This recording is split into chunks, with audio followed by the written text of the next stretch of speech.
محتوى مخصص للرجال فوق ال 18 سنة. تفتكر ليه يعني الأزواج في الآخر بيقتلوا بعض؟ نفترض بقى إيه، إن الزوجة ناشز ماشية مشي شمال أو مم. على علاقة. الرجالة بدأت تصعب عليا فعلا. شفتي بقى، اللهم اجعل شغلنا مع السيدات شفيعا لنا يوم القيامة. لا دي واحدة قليلة الأدب، مش كده؟ مالهاش علاقة. خليك راجل يا حبيبي.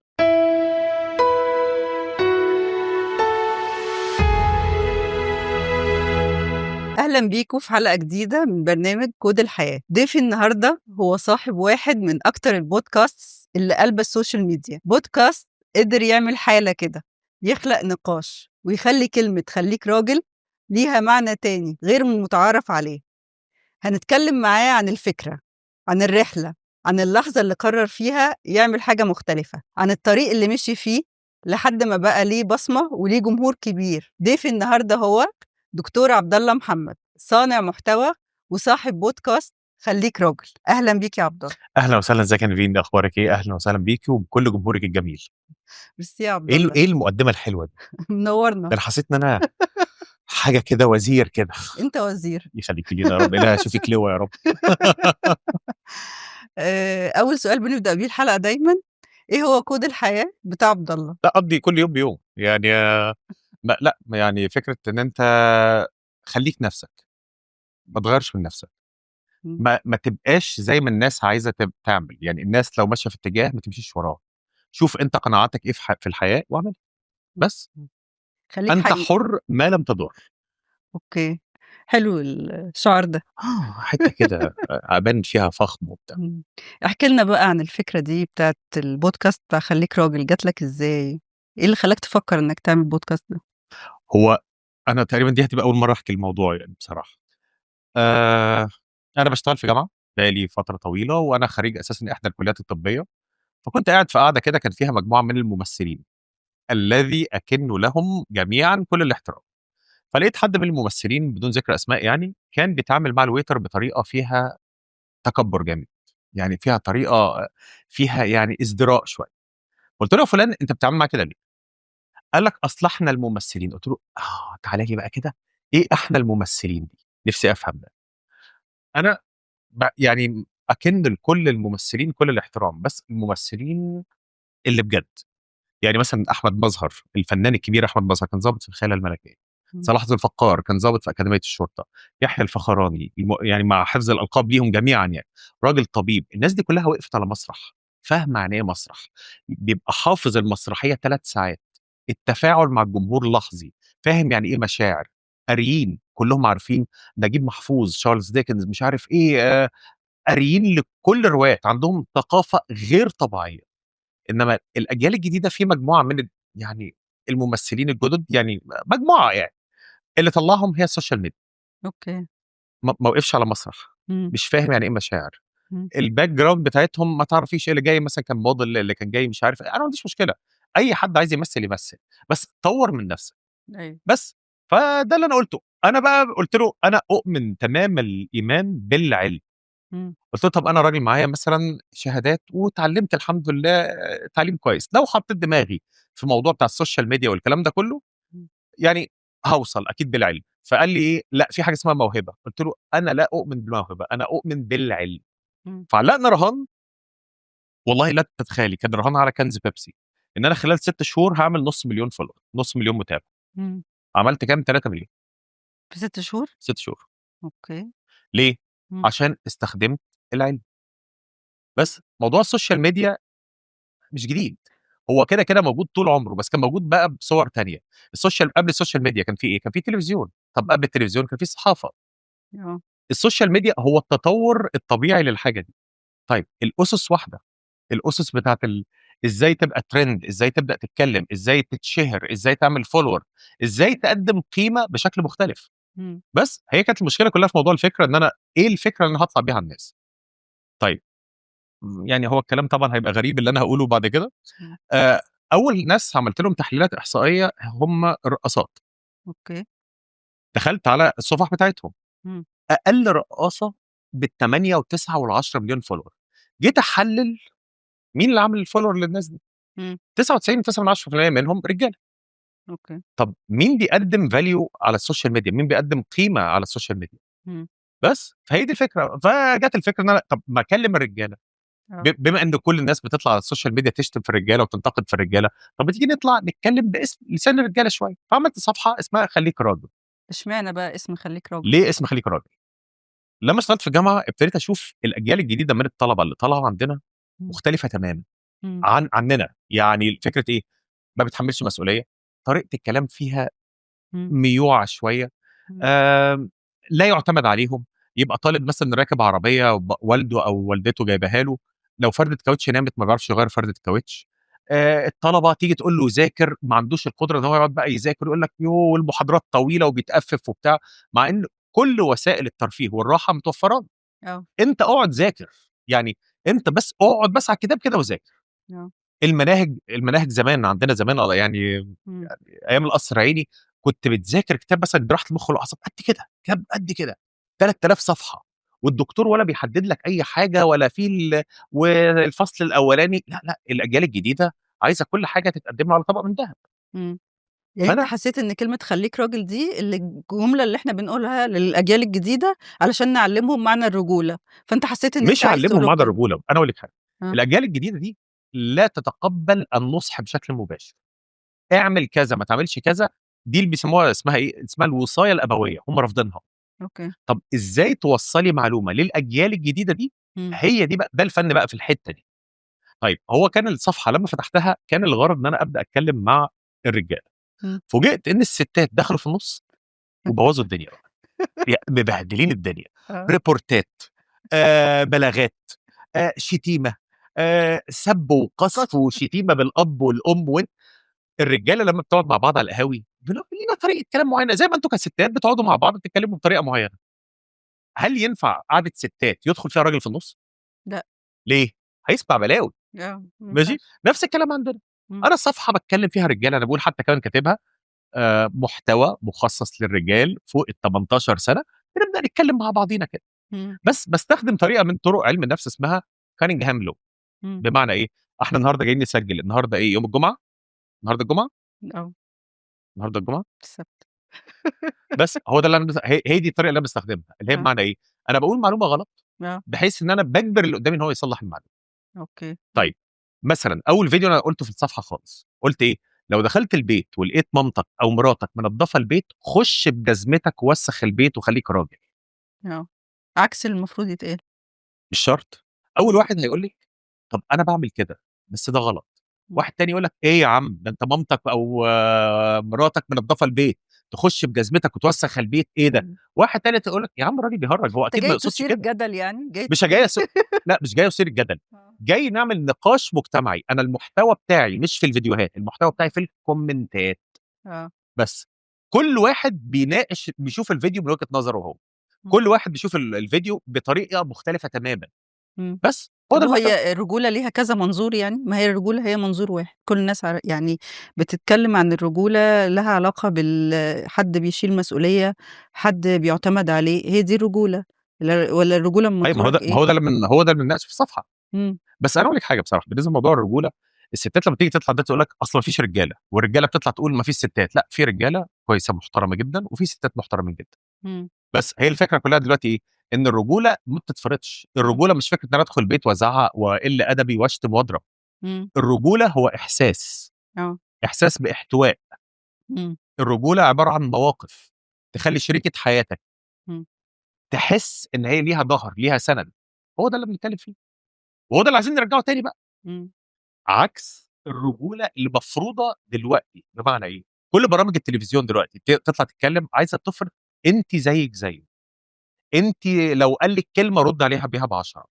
الراجل المفروض يعبر عن مشاعره، اعيط يا حبيبي، روح البيت وقول لمراتك انا الدنيا صعبه عليا.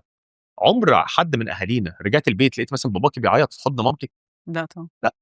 مم. الكلام الاهبل اللي بيتقال دلوقتي على التلفزيون وبيتقال في السوشيال ميديا اللي بيتقال في كل حته، الراجل لازم يبقى مرهف المشاعر وجش الاحاسيس وبتاع، ده كلام اهبل. ده مم. كلام اهبل. انفتح في مشاعرك، الراجل لازم يعيط؟ ايه الهبل ده؟ لا طبعا مفيش الكلام ده خالص. لا هو الراجل مش لازم يعيط، بس الراجل لازم ينفتح في مشاعره لا يعني. ليه لا؟ لا، شوفي، انت لو متجوزه من راجل، مم. نفترض مثلا ناخد 3 امثله. تفترض مثلا الراجل ده اترفد من شغله، إمم. والمثل التاني راجل اكتشف ان عنده سرطان. ماشي. طيب المثالين دول لو الراجل رجع البيت قال لمراته الحقيني انا اكتشفت ان انا لقيت ان انا عندي سرطان، إمم. مراته ايه اللي اول احساس هيجي لها ايه؟ الرعب، هتخاف. إمم. انما انت لو رجعت البيت قلت مثلا ايه، شوف يا فلانه انا اكتشفت عندي سرطان ودورت على دكتور كويس وهنروح نبدا نتعالج في كذا وكذا وكذا وكذا، وعندك خطه واضحه وعندك رؤيه انت هتنفذها في الموضوع ده، إمم. هتلاقي مراتك هتبقى في ظهرك وهتدعمك من غير خوف. إمم. من غير خوف. إمم. ليه؟ لان انت لازم تبقى في نظرها انت الجبل اللي هي بتتسند عليه. لو شافت اللي هي مسنود عليه بيتهز هيقع من النظر. إمم.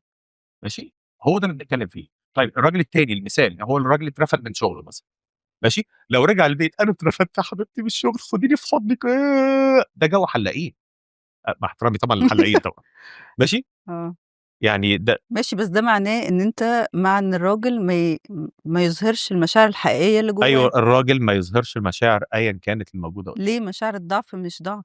لا الضعف ما يظهرها قدام اي حد، يظهرها قدام امه، يظهرها قدام اخوه، يظهرها قدام صديقه، إمم. مش قدام مراته او قدام حد مسنود عليه. الراجل لازم يبقى راجل إمم. قوي في مشاعره، صلب طول الوقت حتى لو متداس من الدنيا. انما فكره ان هو يبين ضعفه وكسرته انا اترفدت يا حبيبتي والنبي خليك، لا.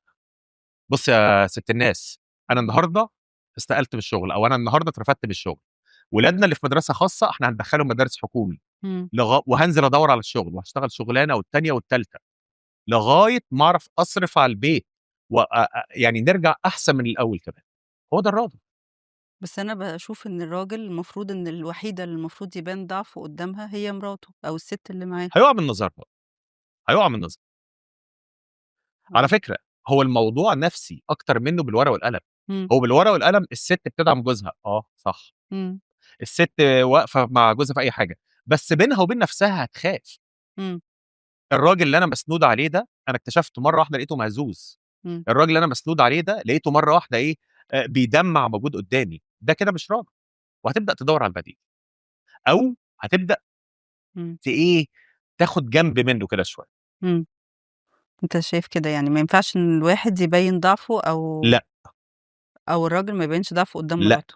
قولا واحدا لا. إمم. لا ما يخبيش عليه، يعني ما يقولهاش مثلا ايه، بص يا حبيبتي انا عملت العربيه بتاعتنا انا عملت بيها حادثه وخيشتها وراحت العربيه، لا هقول لها بس إمم. حبيبتي العربيه هنروح يا نهار اسود ويقعد يلطم. مفيش حاجه اسمها كده، مفيش حاجه اسمها كده. يعني أنت مش عارفة، بس أنا مش معاك في الحتّة دي بس خلاص. لا والله دي مشاكلك انت حليها مع نفسك، بس انا آه. بقولها لك اهو دلوقتي من الاخر كده، انك تلاقي راجل بيعيط وفكره بقى ايه، خليك منفتح، إمم. بص في المرايه وارجع لمراتك وحط راسك على حجرها واقعد اوق وعيط. ايه ده؟ ايه الحوار الاهبل ده؟ والله حوار اهبل فعلا، يعني مش هنلف وندور على بعض يعني. إمم. الراجل لازم يبقى راجل بالمعنى الحرفي. إمم. فكره دلوقتي يعني يظهر القوة برّه البيت وجوّه البيت، يفضل قوي طول الوقت؟ طبعا الراجل لازم يبقى قوي طول الوقت، إمم. مش قوي اللي هو يزعق ويشتم ويقل ادب. لا، لأ، قوة عقلية يعني. طبعا ليه؟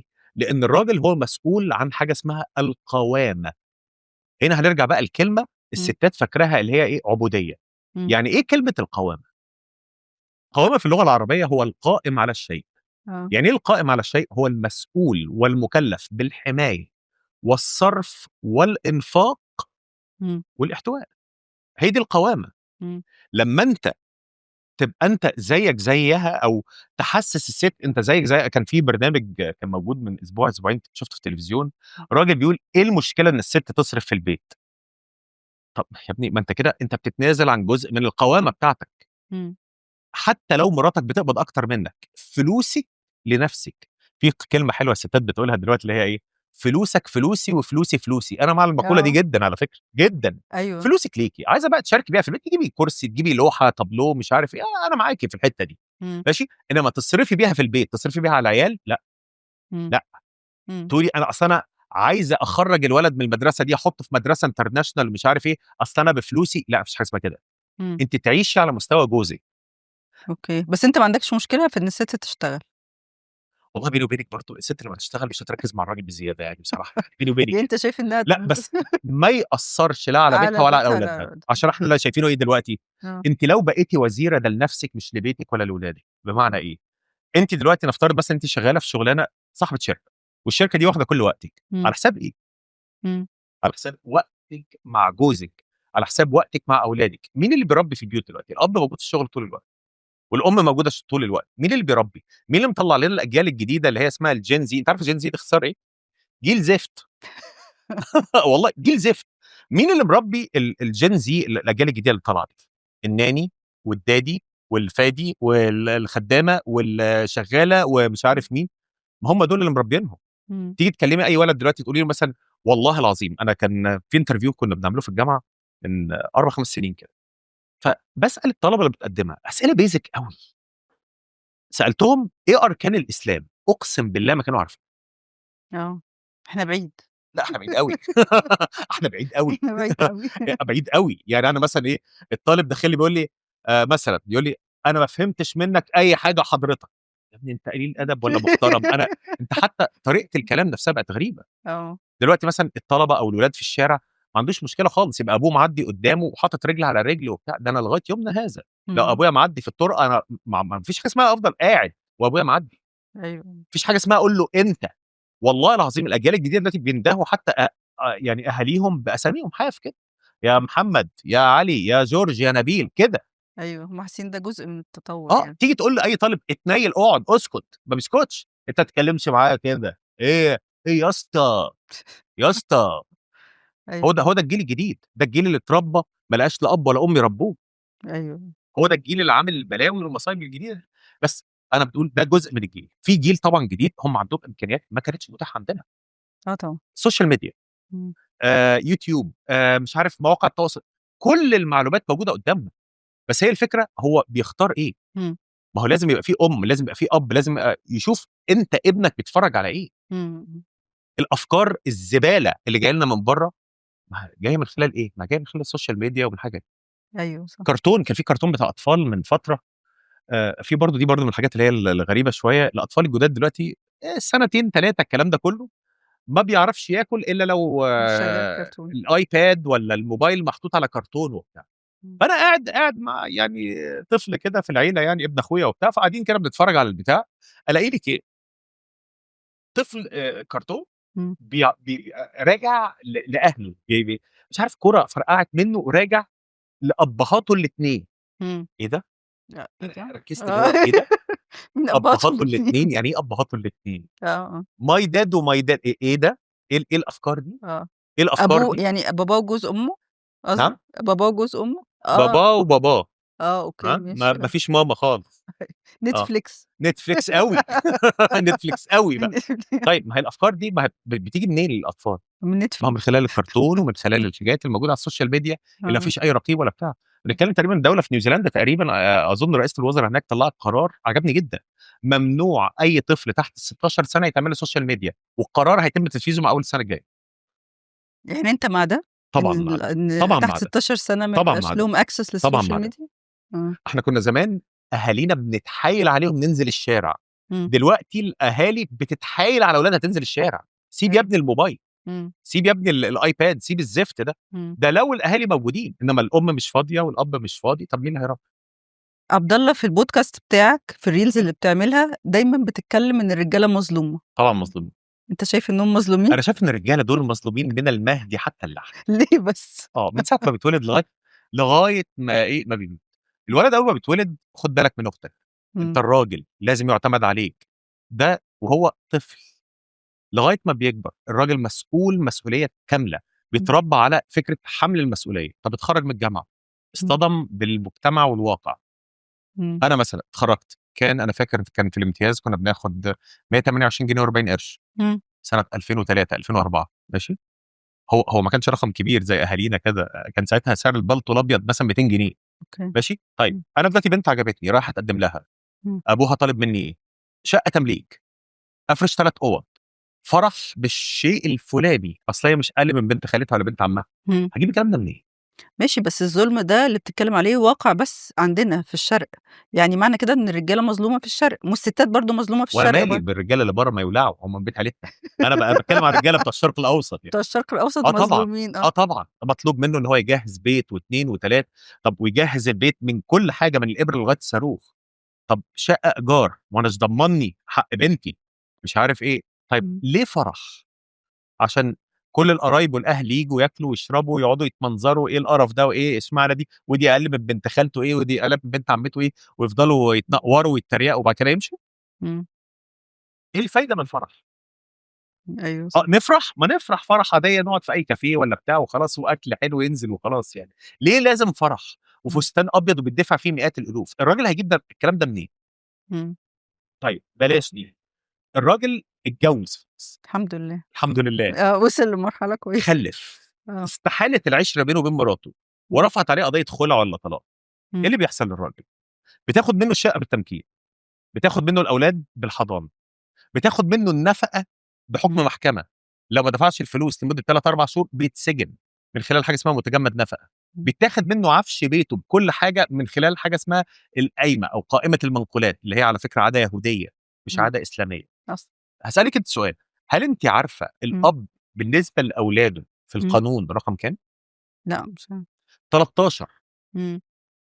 الاب لو طلق الام، الولد بيروح للام، وبعد كده ام الام، وبعد كده ام الاب، وبعد كده الخاله، وبعد كده لا وايه، الخالات كلّهم؟ وان إمم. مش عارف تقريبا كان في القانون كده، وان صعدوا او يعني إمم. معناها ايه، لو عندها 4 خالات إمم. يلفوا على ال4.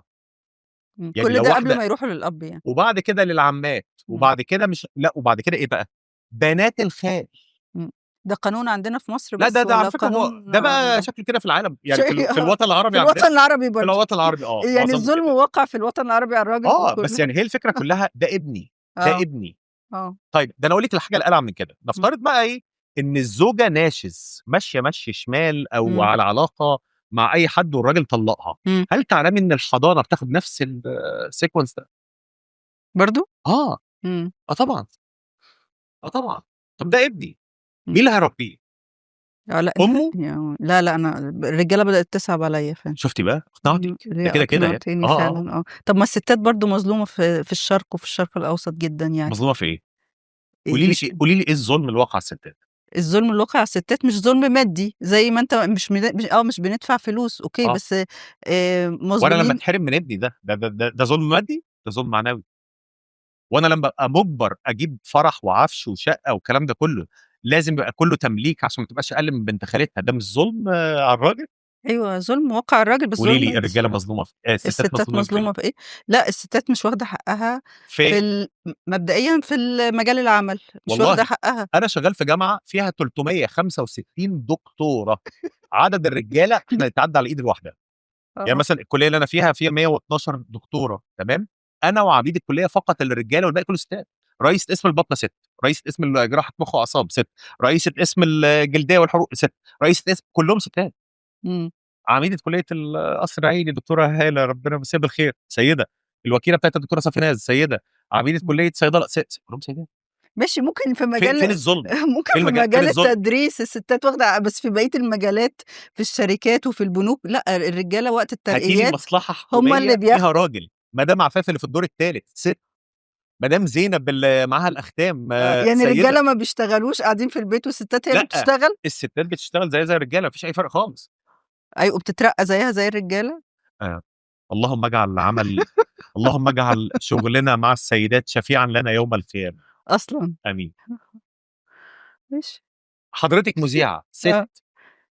ماشي أوكي، إيه مذيعة ست ما في ماشي ما المذيعات هاتي لي مذيع راجل غير الأستاذ عمرو أديب طبعًا.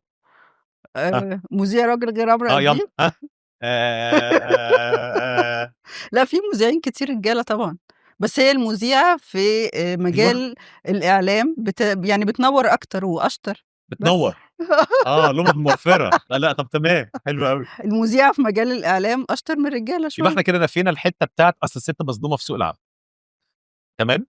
ماشي شكرًا. البرلمان المصري، تِلت البرلمان تقريبًا سيدات، الوزارات الموجوده في مصر تقريبا احنا يعني بتوجيهات السيد الرئيس احنا تقريبا اعلى دوله في العالم فيها سيدات موجوده في الوزاره.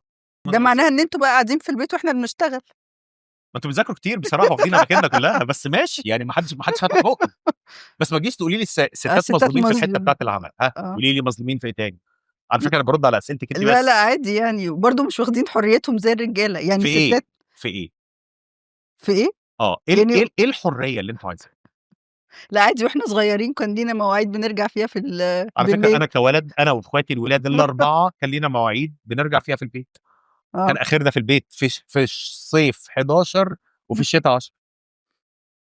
وكان بابا يعني ربنا يمسيه بالخير يقول لك ايه 11 ودقيقه بات في السطح او بات في المكان اللي انت كنت فيه. ايوه، وما بنعرفش نبات بره وما بنعرفش نسافر تباتي لوحدنا. ايه بره؟ ما فيش حاجه اسمها تباتي بره. لا كل مفيش ده حاجه اسمها يعني. تباتي بره. ايوه بص يعني. في لازم نفرق ما بين الحريه والغلط. يعني دلوقتي مثلا جمعيات حقوق المراه والحاجات دي بتنادي بحاجات غلط. فكره قوامه للرجل هي مش عبوديه للرجل، مش استعباد، هو مش مستعبد المراه يعني فكره مثلا انا عايزه ابات بره، وتباتي بره ليه؟ عادي زي ما انتوا بتباتوا بره، نسافر لوحدنا. لا هي دي الحريه من وجهه نظركم؟ ايوه عايزين نبقى زيكم، يعني نعمل نفس الحاجات. خلاص هاتي لك راجل كده اسمه لوسي كده واتجوزيه. لا مش وقت ما اتجوز، ده قصدي من واحنا صغيرين، من واحنا بنات صغيره لغايه اما بنكبر ما بنقدرش نعمل نفس الحاجات اللي انتوا ايه بتعملوها. اللي انتوا بيبقى عايزينها؟ ايه اللي انتوا عايزينها؟ افهم بس والله. قولي لي ايه الحاجه دي؟ اصل ده كلام مرسل يعني. بصي اصل الست زيها زي الرجل. لا، فكره المساواه بين الرجل والمراه ده حق يراد بيه باطل. دي نغمه غلط، لان المساواه في الاطلاق مش موجوده. بمعنى ايه؟ انا ومديري ماشي، احنا اتنين رجاله اهو، هل ينفع اقول ان انا زي مديري؟ لا اكيد لا. طبعا لا. ليه؟ لان مديري عنده علم اكتر مني، بيقبض اكتر مني، عنده خبره اكتر مني. ينفع اقول ان انا هو واحد؟ لا، هو احسن مني. ينفع اقول ان انا في عندنا مساواه؟ لا. طب اقول لك حاجه بقى، جمعيات حقوق المراه والنسويات والحاجات العته اللي طالع جديد ده، شوفي انتوا بتنادوا بالمساواه وانت نفسك مش مؤمنه بالمساواه. انا مش مؤمنه بالمساواه. طبعا تتجوزي واحد في طولك ولا اطول منك؟ لا يعني مش مشكله ردي. الطول، لا مش مشكله الطول. تتجوزي واحد في طولك ولا اطول منك؟ لا ما عادي ممكن اتجوز واحد قصير واحد طويل ترد. عادي. تتجوزي واحد في طولك ولا اطول مني؟ اطول مني. اتمنى اتجوز واحد طويل اطول بس. مني معاه نفس عدد الفلوس بتاعتك ولا اكتر منك؟ اتمنى يكون اغنى مني. في نفس قوتك النفسيه والعاطفيه ولا يحتويك ويبقى اقوى منك نفسيا وعاطفيا؟ اكيد اتمنى يكون اقوى مني. نفس الوضع الاجتماعي بتاعك ولا اعلى مني؟ اتمنى يكون اعلى مني. يبقى انت نفسك اتمنى. يبقى بس انت لو ما جاش يبقى خلاص. انت نفسك مش بتؤمني بالمساواه. ليه؟ فاهماني؟ هو ان انا اتمنى ان حد يكون احسن مني. طب ما برضو الراجل لما بيعوز يتجوز واحده بيتمنى ان هي تكون كويسه وعندها مواصفات كويسه. يعني فكره ان انا بختار شريك عادي حياه. جدا ان الراجل المليونير صاحب الشركات اللي اتجوز واحده اقل منه، ما فيش اي مشكله. انما الراجل لو جوز واحده ست معاها فلوس يبقى هو طمعان في فلوسها. الست لما بتنفصل عن راجل، او بلاش، الراجل لما بيخون مراته وهو مليونير، الست بتقول ايه؟ خانها عشان معاه فلوس. دي عايزه تخطف جوزي مني. انما الراجل الفقير لما بيخون مراته او بيتكلم معايا واحده تقول له الجربوع ده مين اللي قبل بيه وانا يبقى المعادله هنا فلوس ولا ايه؟ لا دي واحده قليله الادب، مش كده؟ مالهاش علاقه بالمعادله. واحده ما بتختارش الكلام. منطق المساواه ده حق يراد بيه باطل. ماشي؟ الراجل ليه دور في الحياه والست ليه دور في الحياه. لا الراجل يعرف يعيش من غير الست ولا الست تعرف تعيش من غير الراجل. انما فكره لو رفع صوته امشي وسيبيه. المراه غير ملزمه تاكل جوزها. المراه غير ملزمه تبات في بيتها، دي اتقالت والله. المراه غير ملزمه تسمع كلام جوزها. المراه غير ملزمه تاكل عيالها، دي النغمه الجديده بقى. دي النغمه الجديده. المراه غير ملزمه تاكل ولادها. مين اللي هيعمل كل كده؟ لا هي المراه اصل انا مش فاضيه، انا زيك. النغمه دي عمرك روحت البيت لقيتي مامتك بتقول لباباكي انا زيك انا مش هعمل لك اكل؟ لا انا ما بقولش ان يبقى في مساواه جوه البيت بين الراجل والست. الراجل له واجبات بيعملها والست ليها واجبات بتعملها. انا بتكلم عن المساواه بره في الحياه الاجتماعيه، مش بتكلم عن المساواه اوريدي موجوده. هسالك بس المساواه دي مش موجوده، عارفه فين؟ في الدول الاوروبيه والدول الامريكيه. تخيلي بقى المساواه دي موجوده عندنا. انت دلوقتي لو خريجه مثلا، نقول خريجه هندسه، وزميلك خريج هندسه وانتوا الاثنين شغالين في شركه واحده، مرتبكم واحد. الكلام ده مش موجود في المانيا مثلا، مش موجود في ايطاليا، مش موجود في امريكا. مم. ليه؟ لان في جاب في المرتبات رهيبه. اه ماشي. جاب ايه بين الست والراجل يعني؟ الراجل بيقبض اكتر كتير من الست. الحاجه دي مش موجوده في الوطن العربي كله. لا ما عندناش احنا كده. لو شغالين في اي وظيفه احنا الاثنين على نفس الدرجه الاداريه او الوظيفيه، احنا واحد. مم. يبقى الدول اللي بتنادي بالمساواه هي نفسها ما عندهاش المساواه. اوكي. مم. طب وانت حسيت قبل كده يعني خلال حياتك ان انت اتظلمت عشان انت راجل؟ طبعا بتظلم طول الوقت.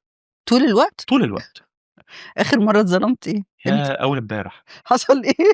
كان نفسي اكل محشي بس. لا بجد لا اتظلمت؟ طبعا، لا لا لا خالص والله.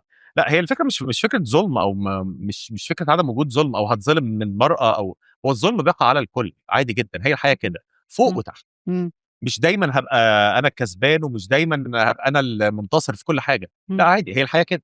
مم.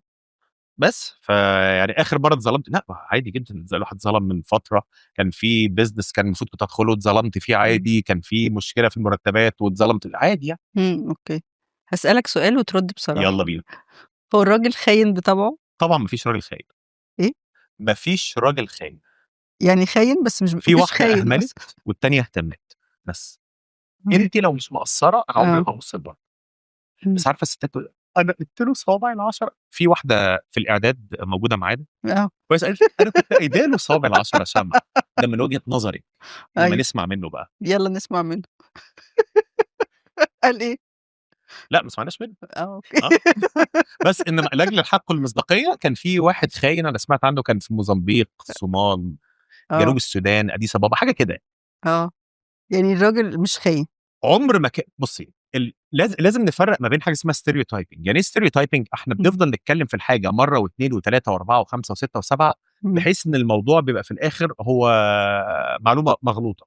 الراجل هلاس، كل المسلسلات والافلام بتطلع الراجل هلاس. ايوه. الراجل مزواج، عينه زايغه، ماشي ورا شهواته ولذاته وعامل لي فيها جوني سينز. لا، الرجاله مش كده. مم. الرجاله اللي بجد بتصحى كل يوم الصبح من الساعه 6 الصبح، تنزل تشتغل وتشقى وتجري عشان لقمه العيش. وفي الزمن اللي احنا بقينا فيه ده بيشتغل شغلانه والتانيه والتالته والرابعه، ما عندوش وقت اساسا انه يبص بره. بس انا لو رجعت البيت ولقيت بيتي في مشاكل، مم. او مفيش اهتمام، او انا مش متشاف ومش متقدر، مع اول واحده هتطبطب عليها همشي معاها. لا يعني السبب الوحيد للراجل ان هو بيبص لواحده تانية هو ان الست مش مهتمة لا او احنا مش نحط حلوة لا او نحط كذا؟ نسبه لا نحط نسبه بمعنى ايه؟ الراجل الخاين بطبعه عشان هو بس بصباص او هلاس، مم. ممكن نقول 10%. انا ما عنديش احصائيات رسميه. مم. 10% بس. ال 90% الباقيين هتلاقيهم اهمال. ماشي. مم. عايز الراجل يبقى ملاك، كوني له جنه. والله. طبعا. مم. طبعا. يعني الخيانة عامة براجل أو ست سببها إهمال؟ طبعا ايه. يعني 90% منها على فكره من إهمال؟ طرفين. آه؟ 90% يبقى الموضوع اهمال. آه. 90% يبقى الموضوع اهمال. اهمال عاطفي، اهمال مادي، اهمال معنوي، ايا كان نوع الاهمال. إمم. طيب راجل وست اتجوزوا مع بعض، ماشي، إمم. بيحبوا بعض جدا، اتجوزوا إمم. بعد فتره، ايه اللي بيحصل؟ بيخلفوا. تمام. إمم. بقى في متغير في الموضوع اللي هو فكره الاولاد. إمم. تمام. طب الست لو بتشتغل ووصلت مرحله انها ترقت، يبقى كده اهتمامها بقى الاولاد، العمل، والزوج راح فين؟ بقى رقم ثلاثه. أوكي. طيب إمم. كنت قاعد في من كام اسبوع كده إمم. مع مجموعه من زميلات في العمل وبتاع، فقالوا لي انت جاي على المراه، انت وظالمنا، انت مش عارف ايه. كانوا 9 دكاتره. فسالتهم كلهم سؤال، قلت لهم طب انا هسالكم انتوا سؤال، انتوا التسعه إمم. كلكم متجوزين ومخلفين، إمم. مين فيكم عمل فطار زوجه النهارده؟ إمم. بلغ. مفيش ولا واحده من اللي موجودين. طب امبارح، طب اول امبارح، مفيش. ما بتعمليش حتى فطار لجوزك. طبعا مدام محاسن الموجوده معاه في الشغل اللي إمم. بتعمله بيض بالبسطرمه وبتحطه له في سندوتش إمم. فينو، عارفه الكايزر السخن ده؟ انت عارفه بتاكله سندوتش ازاي؟ أيوه ما فيش حد بيخون طياره. واحدة عشان ما فيش حد بيخون حد عشان ما عملوش ساندوتشات الصبح. والله العظيم بتبدا بالحاجات دي. انت مش هتفطريني، هروح هناك مدام محاسن الحسناء المطلقه الحسناء هتقوم مأكلاه سندوتش طياره. الاكل رايح فين؟ يلا آه. عم أم أم أم أم الراجل أم أم. طفل صغير. عايز يروح باي مع اي طنط معديه. بس هي الفكره في كده. آه. هي الفكره في كده. اهتمي بجوزك، عمره ما هيبص لبره. يعني يا عبد الله أنت شايف إن الراجل يخون مراته علشان زميلته عملت له ساندوتش بيض بالبسطرمه. لا وقعدته على الحجره قالت له هلا بلاله. ايوه إيه ده؟ ماشي، بس ده مش منطق يعني ان الراجل يخون مراته عشان ساندوتش بيض لا بالبسطرمه. خالص، لا لا يعني لا في ست بتخون جوزها عشان ساندوتش لا، بيض مفيش حاجه اسمها بالبسطرمه. كده، مفيش حاجه اسمها كده. لا هو الموضوع بكل بساطه، انا بقول انا بشوف موضوع الخيانه هي بتمشي في طرفين. اه. لا يوجد مبرر للخيانه من الطرفين. انت مراتك مقصره معاك، مم. طلقها. اه. بس انا مع الموضوع ده. او اتجوز عليه. او ايه؟ اتجوز عليه. لو ايه؟ حق يكفله الشرع والقانون. ايوه لو عملت ايه؟ لو لو قصرت، اهملت. اه اوكي. انت المراه غير ملزمه تاكل جوزها، ما تاكلنيش، انا هجيب اللي تاكلني وتاكلك. المراه غير ملزمه تبات في البيت، روح اقعد عند اهلك وانا هجيب اللي تبات معايا في البيت وتبقى مبسوطه انها بايته معايا في البيت. المراه غير مكلفه انها او غير ملزمه ما حدش قال تاكل لك ولادها. المرأة غير ملزمة أصلا، ما فيش حد قال لك المرأة غير ملزمة. تابعي بس الراجل مش التلفزيون، تابعي إيه؟ التلفزيون لا على أنا ماليش فكره. دعوة اللي كانوا بالتلفزيون. بيقولوا الكلام ده مم. ناس قيادات، يعني قيادات في جمعيات حقوق المرأة والكلام ده، ومذيعات في التلفزيون. ولا تابعي الموضوع، الخطاب الإعلامي الموجه ضد الراجل مسموم للغاية وبيخرب بيوت. ماشي، ما هو برضه فكرة إن أنت توصل إن لما الست ما تعملش حاجة الراجل اللي يروح يتجوز عليها، دي مش فكرة صح. أكيد هيكون نصح مرة والتانية والتالتة والرابعة والخامسة، ولما مش هيلاقي استفادة ها. هيروح يتجوز عليها. كانت في واحدة كنت في إحدى البرامج من شهر شهرين، مم. وكان في ضيفة موجودة قدامي، ادت مثل قالت إيه؟ إن في واحدة اكتشفت إن جوزها متجوز عليها لما مات في العزاء، متجوز عليها بقاله 15 سنة. طب مم. أنتِ اكتشفتِ إن جوزِك متجوز عليكِ بقاله 15 سنة بعد ما مات، لأ ده كان لازم يتجوز عليكِ من زمان. أنتِ ما تستاهليش أساسًا تبقي على عصمته. هو كان لازم يتجوزِك من أكتر من كده. الست اللي ما تعرفش إن جوزها متجوز عليها بقاله 15 سنة ما تستاهلش إنها يتقال عليها ست. يمكن الراجل هو اللي بيكذب وبيخبي. 15 سنة أكيد، أمال إيه؟ والحاسة السادسة وقرون الاستشعار والحاجات اللي أنتم طالعين لنا فيها في البخت دي. أيوه، في ناس ما تقدرش تتطلق، يعني في ستات بتبقى عارفة إن جوزها متجوز عليها بس ما تقدرش تتطلق. ليه؟ لظروف بقى إيه الظروف؟ ظروف بقى مادية، ما تقدرش تصرف على نفسها. المحاكم المصرية في حالة إن الست رفعت قضية خلع بتطلق قبل 6 شهور. ماشي، لأ، بس أنا مع فكرة إن لأ، مش موضوع إن هي مش عارفة تتطلّق عشان هي مش عارفة تخلع أو تتطلّق، لأ دي سهلة. بس اللي مش سهل إن هي ممكن لو اتطلّقت منّه ما تقدرش تصرف على أولادها، ما عندهاش بيت تاني تعيش منّه، هو ما الراجل عندهاش هو لا، شغل. لا، لا، لا، ثانية واحدة، ثانية واحدة، الكلام ده حق ورد باطل، معلش مع احترامي لحضرتك. بمعنى الست لو متجوزة بتاخد منه الشقة بحكم من المحكمة بتمكين، وفكرة إن الراجل يصرف أو الست تصرف، لأ هو الراجل هو اللي بيصرف. في حاجة اسمها متجمد نفقة، دي بتحبس الراجل. الراجل لو قعد 3 4 شهور تقريبا ما صرفش أو أنفق على أولاده يتحبس.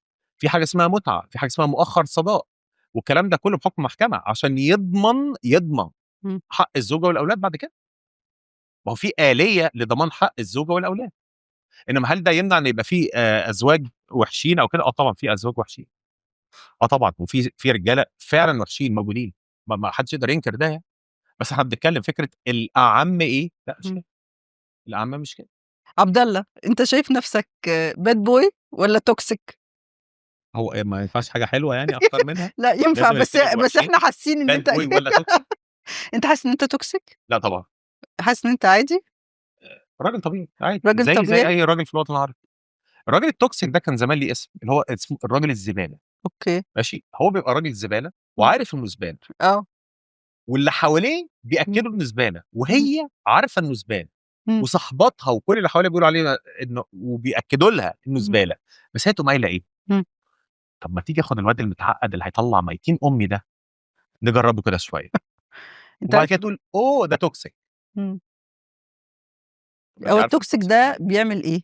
الراجل الtoxic ده اللي هو بيبقى ليه مواصفات معيّنة، إمم. اللي هو الراجل اللي بيسموه بالإنجليزي playboy، اللي هو فكرة الراجل النسوانجي. إمم.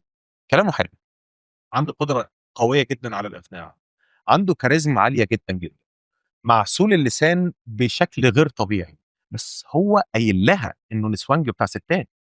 طب أنتِ عارفة ده وبتفرحي بده، وبعد كده بتتضايقي لمّا بتتلسعي زيِّك زي أي واحدة من اللي اتلسعوا منه، يبقى المشكلة فيكِ أنتِ مش فيه هو. واللي بيستغل ضعفها. طب ما أنتِ عارفة إنه toxic وعارفة إن هو نسوانجي وعارفة إنه هلاس وبتاع ستات، ليه بنيجي أيوه، هو بدأ الموضوع. في عندنا مثل في مصر هنا يقول لك إيه، ليه تيجي عند مش عارف إيه بتاعة القرد وتشمها؟ ليه؟ ليه؟ ليه لازم تجربي الحاجه؟ نار موجوده هتحط فيها ايدك ايوه هو ما هتلسعي، بيبانش في ليه اروح الاول ان هو لا نار. بيبان، لا بيبان، لا هو في الاول بيبان بيبقى الراجل النسوانجي بيبقى معروف من دخلته، بس لا لازم اجرب، لازم احط ايدي في النار واتلسع بيها وبعد كده اقول لسعني. لا الراجل النسوانجي او الراجل اللي انت بتقول عليه اللي هو التوكسيك ده في الاول بيعمل نفسه ان هو آآ شايفِك أحسن واحدة في العالم، ما بيبُصّش لأي سِت ولا بيكلّم أي سِت طول ما هو معاكِ، في الأول بيبقى حاجة كده يعني غريبة، تعامل تحفة، هدايا من غير سبب، كلام حلو جدًا، ودي بيحقق لِك كل تصرفاته. أحلامِك. طب هل دول الكلام اللي انت قلتيه ده دلوقتي إمم. دي تصرفات واحد طبيعي ولا تصرفات واحد بيعرف يتعامل مع الستات كويس قوي قوي قوي قوي؟ باين قوي الراجل بتاع الستات، المشكله فيكي مش فيه. ما ينفعش احط ايدي آه. في بق الاسد اقول اصله عضني، المشكله فيكي. ماشي، ما هي السِت عايزة إيه من الراجل غير إن هو يعاملها كويس، يبقى يطبطب عليها، يكلّمها كلام حلو، يحسّسها إن هي كل الدنيا، حلو، دول ماشي بيبقوا أوكي. موجودين في حياتك، بس انتوا بتسموهم ايه؟ ده زي اخويا. لأ. نجري بقى على الواد المطقطق قليل الادب اللي في الركن اللي هناك ده الهلاس ده ويجنني. لا. المشكله فيكوا مش فيه. لأ، إحنا كستات ما بيبقاش عندنا خبرة كبيرة، ما نقدرش نميّز بين إذا كان ده حقيقي الراجل المحترم بيبان من الاول خالص، الراجل المحترم بياخد الطرق الشرعيه التقليديه عشان يدخل البيت من ابوابه. ماشي، ما الtoxic بيدخل من أبوابه لا برضه، بس يدخل من بيطلّع ابوابه، عين الست اللي بيتجوزها. عشان كده ربنا شرع فتره الخطوبه اتعرفي عليه، لو حسيتي ان في اي حاجه انتوا بتسموها ايه ريد فلاج، لو لقيتي اي علامه من علامات الخطر أيوه، امشي فورا. انما لا، الواد المطقطق يخرب بيته المعقد ده هيجنني انا عايز غامض، اللي غامض، هيجنني. غامض، غامض. غامض وصابت يا عليه هموت عليه. آه، نجربه آه، ونتلسع ويعضنا ونقول توكسيك آه. نرجسي. هو الراجل بيحب الستات أكتر والّا الفلوس؟ نعم. الراجل بيحب الستات أكتر والّا الفلوس؟ لا ما ينفعش، يعني لو جيت قلت لك مثلا بتحبي الشاورما اكتر ولا الرز بلبن، ما ينفعش اقارن الاثنين ببعض. آه. الفلوس مهمه، يعني فكره ان الفلوس هي بتخلي الحياه اسهل، بس هي للاسف في بعض من الرجال بتنساق ورا الفلوس لدرجه انها ممكن مثلا تهمل في اسرتها او تهمل في اولادها. بس هي المشكله برضه دلوقتي ان احنا بنسميها كده ايه في العربي بين شقي الراحه، هيعمل ايه؟ الحياه بقت صعبه جدا إمم. وغاليه جدا جدا. الوظيفه الواحده اللي كان اهالينا بيشتغلوها زمان ما بقتش كفايه دلوقتي، فبيشتغل شغلانه والتانيه والتالته، ده اكيد هيجي على حساب البيت. آه. ما هي برضه هي معادله، هو لازم الراجل يوازن ما بين شغله ويوازن برضه ما بين بيته. ما ينفعش اروح اسافر دوله عربيه ولا اسافر اوروبا اروح اشتغل بالسنين وانا إمم. سايب مراتي واولادي هنا في مصر، ما انت كده بتهملهم، ما بس أنا ينفعش. باحس إن الرجالة في منهم نوعين، نوع بيحب الشغل أوي والفلوس أوي، ومش مركّز مع البيت والأسرة، وفي نوع تاني اللي هو مركّز برّه في حاجات تانية زي الستات، ومش مركّز مع البيت هم والأسرة، دول النوعين من لكن الرجاله؟ دول لا النوعين دول خلاص كده دول انت شفتيهم يعني. خلصوا. لا الرجاله مش كده، لا الرجاله في مش نوع كده. تالت؟ 90% من الرجاله اللي انت بتشوفيهم الصبح الساعه 8:30 الصبح وتلاقي المواصلات العامه كلها مليانه بيهم، إمم. الرجاله اللي هم يا عيني نازلين وطفحانين الدم عشان يصرفوا على زوجاتهم واولادهم ويعرفوا يجيبوا اكل وشرب والعيال والمستلزمات البيت. ماشي.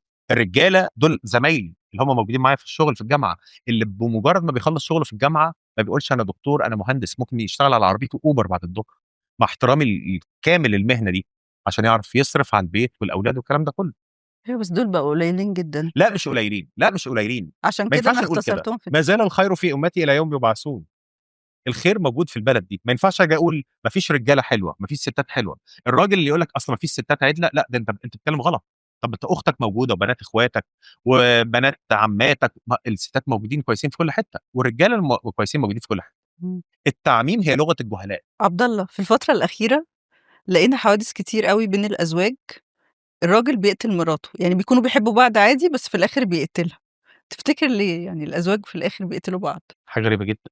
ليه كده؟ اولا الاطلاق العموم كده بيبقى الموضوع صعب جدا. لأ، مش بس يعني بقى في حوادث كتير كده، تفتكر يعني أنا مرّة كنت باتكلم مع حد قال لي: "ما هو أصل الناس هتقتل بعض ليه غير لو هم أصلًا كان في بينهم حاجة أو بيحبوا بعض، يعني ما فيش حد بيروح يقتل حد ما يعرفوش." لا ما احنا عايزين نعرف يعني ايه الكيسز. يعني مثلا في اللي هو الشاب بتاع المنصوره إمم. اللي قتل خطيبته عشان يعني كانوا مخطوبين وفسخت الخطوبة وكانت رايحة تقريبًا تتخطب حد تاني قام مموتها. لأ، هنا في مشكلة، يعني أنا إمم. باطالب مثلًا بالحاجة زي كده لأ، توقيع أقصى درجات العقاب. إمم. طيب بالنسبة في حالات تانية مثلًا، إحنا برضه لازم ناخد كل حالة بحالتها. إمم. هل دي جرائم شرف ولا دي جرائم ايه؟ يعني هل الراجل دخل البيت لقى زوجته في وضع مخل مع حد وقام قتلها؟ لو هو في حاجه زي كده يعني إمم. بياخد حكم مخفف، عشان هو بيبقى في يعني بيبقى في حاله بيسموها جنون مؤقت. آه. طيب راجل عنيف وبيمد ايده على زوجته، لا الراجل ما يمدش ايده على الست ابدا تحت اي بند إمم. خالص. انا ضد التعنيف او العنف ان الراجل يمد ايده على الست تماما. آه. وخدي بالك برضو لو راجل عنيف ووصل لمرحله ان هو قتل مراته، اكيد يعني إمم. بيبقى في علامات قبلها. إمم. امشي. أو الراجل عصّب مراته قتلته. لا دي كتير، انا شفت فيديو من فتره كده، والله بتقول ما لي تعصّبوناش. لا ده هو الراجل دخل عليها لقاها بتخونه، آه. فقامت هي وعشيقها آه، ضاربينه قتلوه. قتلوه. وبعد كده بتقول لي قمت واخداه في حضني وقعدت اطبطب عليه واقول له معلش يا ابو محمد، وقعدت اطبطب ياه حاجه زفت زفت والله. لا واحده تانية ايه، بيقول لها انت قتلت جوزك؟ اه قتلته. مش عارف رميتيه فين، رميتيه في الخرابه؟ قالت لا ما هنش عليا ده ابو العيال. أيوه، شُفت ياه الفيديو ده. شوف الحتت دي أيوه، عشان تعرفوا إن إحنا في عندنا لأ عاطفة الحتّة دي زي ما وحنيّنين، الأستاذ عمرو مش أديب بيقول كده، زيّكم. الحتّة آه. دي. لأ التانيين أنتم بتقتلوا لأ إحنا بنقتل وبنقطّع يعني عندنا لأ ما أنا خدت techniques بالِك تانية. ياس بلاستيك وفي لأ في في تكنيك. system يعني في system بس ليه؟ يعني أنا شايف برضه إيه، الراجل يوصل لمرحلة إن هو يقتل مراته، ما تطلّقها، آه. يعني ما تطلّقها. آه. العكس أنتِ مش طايقة جوزِك، اخلعيه، يعني برضه يعني عارفة الموضوع اللي هو سهل. ليه الموضوع سهل، يعني مش مش مُعقّد أوي. إمم. بس أنتم السبب. أكيد، ده دايمًا إحنا السبب. ده كده. لكن أنتم ملايكة وما بتعملوش أي حاجة. أقرب حاجة للملايكة، عشان استغفر الله العظيم ما ينفعش نقول على نفسنا كده يعني. متواضع. على قد ما باقدر. آه. طب إيه أكتر تعليق جالك غريب أو comment؟ لأ أنا أقول لِك مواقف غريبة حصلت. آه. بُصّي أنا كنت من فترة كده كان عندي شغل وكنت نازل أعمل business meeting في كافيه في مصر الجديدة يعني. فلسه هاعدّي الكافيه لقيت واحدة قامت مفرملة مرّة واحدة قدّامي على طول، أنت! يا نهار أسود ومنيل، خير يا بنتي في إيه؟ أنا عارفاك، هو أنت بتاع خليك راجل؟ قُلت لها أيوه، أنا باكرهك. يا نهار أسود ومنيل في وسط الشارع، والله العظيم فرّجت عليّا الشارع. آه. قُلت لها طب معلش، بس باحبك عشان دمك خفيف. قُلت لها طيب. آه. أنا مش عارف أعمل إيه، ماشي. والمشكلة الclients أحبِّك الموجودين والّا معايا باكرهك؟ هم مش فاهمين إيه الموضوع. آه. يعني آه. أنا بالإضافة للشغل عندي شركة بتاعة digital marketing وعندي إمم. شركة تانية بتاعة production وإنتاج وقصة كده يعني، ماشي. فدول ما يعرفوش أساسًا إن أنا موجود على السوشيال ميديا، تمام. آه. فمش فاهمين إيه الموضوع وكان في بينهم بنتين خافوا يعني. فنزلت من العربية جنبها واحدة ست كبيرة، إيه يا بنتي مين الراجل اللي مزعّلِك ده؟ لا يا ماما ده بني آدم مستفز وأنا باكرهه بس باحبه، جوزي مشي ورا كلامه واتجوّز عليّا. آه. قُلت لها: "جوزِك متجوّز عليكِ بقى لِك قد إيه؟" قالت لي: "5 سنين." قُلت لها: "أنا موجودة على السوشيال ميديا بقى لي سَنة." وأقول لِك حاجة بصراحة، دي نصيحة من أخ لأخته يعني، لو صوتِك عالي في البيت كده كان لازم يتجوّز عليكِ من زمان. قالت لي: "أنت بني آدم مستفز جدًا، يا شيخ بقى تعالَ اتصوّر معايا." قُلت لها: "لأ، لأ." ما اضمنش مستفزة تعالَ اتصور معاك؟ لأ، بس ده كان من المواقف الغريبة. وبرضه مرّة تانية كنت قاعد في كافيه يعني باشيش كده وبتاع، فلقيت واحدة جات قالت لي: "شيخ إمم. حسبي الله ونعم الوكيل فيك." إمم. قُلت لها: "فيّا أنا؟ ليه؟ أنت ليه بتكره الستات أوي كده؟" قُلت لها: "يا بنتي أبدًا والله، مين قال إن أنا باكره الستات؟" إمم. بس، فبتورّي لي فيديو، قُلت لها: "الفيديو ده." قُلت لها: "فيديو إيه؟ فيديو إيه؟ يا إمم. بنتي دي حاجة اسمها reverse psychology، أنا باتكلّم في حاجة وأنا أقصد عكسها، إمم. إن أنتِ ما تفهميش الفيديو الموجود ده ما يعني ما دي المشكلة من عندِك أنتِ مش المشكلة من إمم. عندي أنا يعني." عبد الله أنت عملت فيديو بتقول فيه أنا مضطر أحب مراتي، هل الراجل ومراته مضطرين يحبوا بعض؟ لأ، هو لازم يحبوا بعض عشان الحياة تستمر. إمم. ماشي، أصل خدي بالِك برضه هي فكرة برضه إن إحنا بصرة المحب خروف وهنرجع كل يوم بوردة وبتاع، الكلام ده في الأول ماشي. إمم. بس بعد كده بنُفاجأ بالواقع القاسي، إن في عيال، العيال دي إمم. محتاجة تتربى، العيال دي إمم. محتاجة تخش مدارس، الفلوس، الفواتير الكهربا، الكلام ده كله. فلو إحنا مش هنبقى في ضهر بعض إمم. وسَنَد لبعض، الحياة بيننا هتبقى صعبة جدًا. أيوه في الوقت ده لو اتنين ما الحب بيحبوش بعض بيختلف، بيبقى مستحيل في حب يكمّلوا. عِشرة، مش بقى حب بقى وردة وبتاع، كده هيبقى موجود، بس مع الوقت هتلاقي بقى في حب عِشرة، إمم. حب احتواء، إمم. شكل الحب بيختلف مع بيبقى الوقت. أفعال أكتر منه أقوال. إمم. طيب لو البرنامج بتاعك اتقلب بدل خلّيك راجل خلّيكِ ست. ليه يعني؟ ما كل البرامج في التلفزيون كده، ما فيش برنامج واحد في الوطن العربي بينصف الرجاله غير برنامج واحد عارفاه. بتاع حبيبتي الجميله، حبيبتي الجميله صاحبه اجمل صوت شتوي، وايه الستات مستلمينها طول الوقت عشان بتدافع عن الرجاله. لا، مفيش حاجه اسمها خليكي ست. كل البرامج اللي في التلفزيون والفضائيات خليكي ست، خليكي ست قوي، خليكي زيك زيه، خليكي مش عارف ايه. ما بص، شبعنا البرامج دي. يعني انت عمرك ما هتعمل برنامج خليكي؟ طبعا لا، طبعا لا. لا، ده انا عايز بقى خليك راجل، وخليك راجل قوي، وخليك راجل جدا. وفي الخليج يتعمل برنامج اسمه خليك رجال، وفي الاردن وسوريا خليك زلمه، وفي المغرب عم نقول لك خليك رجال، مش عارف بتقال ازاي هناك في المغرب، وتوانسه كل الاحترام ليهم. لا احنا هنعمل لك برنامج نزود بقى انا بطالب من خلال البرنامج ده ان كل واحد في كل دوله عربيه يعمل خليك راجل بالطريقه بتاعته، باللهجه والعادات بتاعتهم. للدرجه دي يعني؟ للدرجه دي انت حاسس ان انتوا صوتكم مش طالع هتبقى حركه ونعمل. احنا عايزين نعمل جمعيه بقى لينا. انتوا عايزين جمعيه نعمل يوم عالمي للراجل. لا، يوم عالمي ايه؟ هنعمل شهر نحتفل فيه. ده انت حاسس ان انتوا فعلا بجد مظلومين؟ ايوه طبعا مظلومين. ايه رايك في الراجل اللي بيقول انا قاعد مع مراتي عشان خاطر التكييف؟ لما بيجي يتعرف على واحده بيقول لها هو ما بقاش تكييف قوي. يعني في واحد قاعد مع مراته عشان مراته مشلوله، في واحد قاعد مع مراته عشان رجلها الاثنين يمين، في واحد قاعد مع مراته عشان العيال، في واحد قاعد مع مراته عشان هي ميته بقالها 3 سنين، في واحد قاعد مع مراته عشان ضعيفه ملهاش غيره، في واحد قاعد مع مراته عشان ايه. لكن في عذر سمعته من فتره موتني من الضحك. قال بتريل وبتقول سبايدر مان. لا ما سمعتش دي. يسيبها لا، كلها اعذار، كلها اعذار. لا، انا ضد كل الحاجات. انا مع ان انت تبقى راجل متجوز وعايز تروح تتجوز عليها، تروح للست اللي انت رايح تتجوزها دي، خليك راجل وتقول لها ايه، انا عايز اتجوزك عشان انا بحب الستات وعايز اتجوزك بس. انما تلف وتدور وتكذب، لا، كده هتتعرف. طيب عايزين منك بقى كلمه اخيره تقولها لنا في البرنامج. مفيش مشكله، يعني هو مفيش حرب دايره ما بين الرجاله ولا الستات. احنا كده كده هنعيش مع بعض، وكده كده ملناش الا بعض في الاخر. ماشي، الراجل راجل والست ست بس. وبقول لكل الرجاله خليك راجل يا حبيبي.